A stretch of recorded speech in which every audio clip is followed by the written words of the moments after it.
Hello everybody, this is Simon with the third episode of Let's Play Mega Man 5. From one of the least visually and gameplay-wise interesting levels we get to the polar opposite. Napalm Man stage is nothing special, but manages to be fairly challenging just by virtue of putting enemies cleverly where they require the most thought to take out. You know, good level design. Except for something stupid at the end, but let's not get ahead of ourselves. I also unironically love his design. If you have to think about how Napalm and a jungle fit together, you're too politically correct. The starting stretch is probably the hardest, so let's make a mockery out of it and kick it good. Oh god, a tiger. Oh god, a dead tiger. Charge kick is really good at taking out those guys who are on the ground most of the time, especially when you don't want them to. It's not without risk, as you can see, but there is a certain trick in dealing with those enemies. Notably, if you push the B button, they will jump, no matter where you are.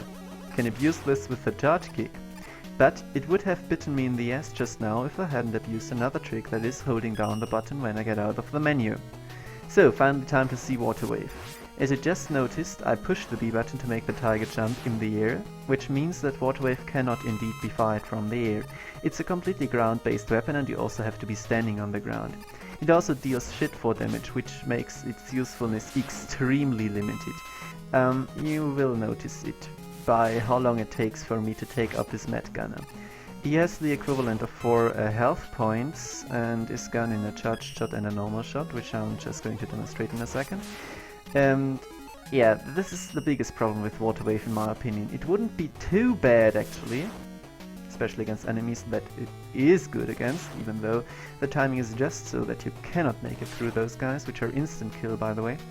But because it doesn't deal a lot of damage, like no damage at all against normal enemies, it's really bad.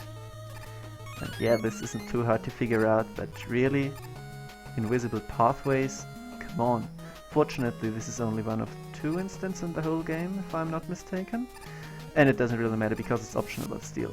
Yeah, Water Wave will flow down walls, but not upwards.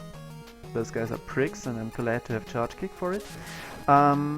Which limits its usefulness even more. I mean, just think of Surge Snake, it did travel upwards, and yeah. Anyway, this section here is really cool because of the background. The level itself is extremely varied in themes and backgrounds and everything. They put a lot of effort into it, and I really like what they made with it graphically. As I said, also thematically, gameplay-wise, it's also a real nice challenge. Starting stretch to figure this one out. I mean, you can also do it with charged shots, as you can deal with most situations in this game, of course. But it's much more fun to do it with the charge kick, in my opinion. Those guys here can also be kind of a roadblock because, well, hitting their missiles and hitting them, it's just not too easy. Yeah, this is a hard hidden ladder. But generally, it's not too bad if you keep your cool as always. Yeah. And charge kick continues to be awesome. Fuck you. It's especially good for this party because suddenly missiles, which you don't have to worry about at all, and just always forget the debris here. And yeah, those missiles will send out debris that homes in on you.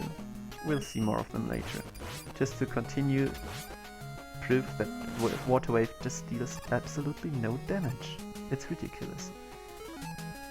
This section here is also kind of bad because this missile here will always hit you if you're not careful and lure it out.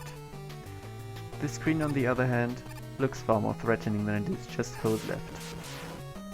And oh god. Yes, I forgot this guy. I really forgot him. And I guess it's not too bad because you will mostly land on safe ground, but really I hate enemies like this. I hate them so much. This is just, you cannot do anything about it, you cannot know it, you will run into them, and as you just saw, my memory is so fuzzy at times. Even though I test record those levels like 3 times over, I still forgot it this time, and yeah, exactly not my kind of enemy. But okay, Napalm Man. Napalm Man's got 2 attacks. He's got those missiles and the napalm bombs. After each attack, whoops, I thought he was going to use the bombs like that. After each attack he's going to jump exactly at Mega's position, then ascertain if Mega is the right distance from him to use the bombs, if not he uses the missiles. I try to be fancy here and lure him into a pattern, but I am doing it wrong, because luring him into a near-firing pattern like that will get you hit by the napalm bombs if you're not careful. He's still not too hard. He's actually one of my favorite boss fights in this game. But I think I can do better, and I recorded it. So you're going to see it in a few seconds, how you can deal with this guy the proper way. Because Mega Man 5 bosses, as I've mentioned already I think, are very heavily patternized most of the time, and if they are not, you can easily lock them into a pattern. Just like I did with Wave Man last time, and this guy here is no exception.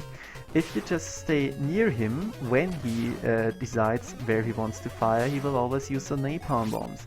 Those are obviously very easy to avoid.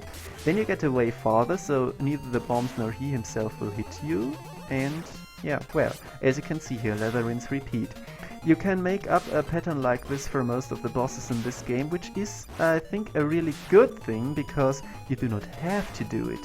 For Mega Man 4 you had lots of bosses which were basically unbeatable if you didn't figure out their pattern.